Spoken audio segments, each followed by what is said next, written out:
मित्रांनो, आयुष्याच्या वाटेवरून चालत असताना एक गोष्ट नेहमी लक्षात ठेवा.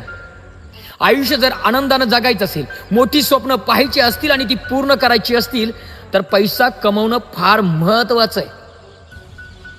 कुणी म्हणेल पैसा काही देव नाही. लक्षात ठेवा, पैसा देव नाही, परंतु देवापेक्षा कमी सुद्धा नाही. परंतु कमावलेला पैसा खिशातच ठेवायचा. कारण खिशातला पैसा डोक्यात गेला ना, माणसाचं आयुष्य धोक्यात यायला वेळ नाही लागत.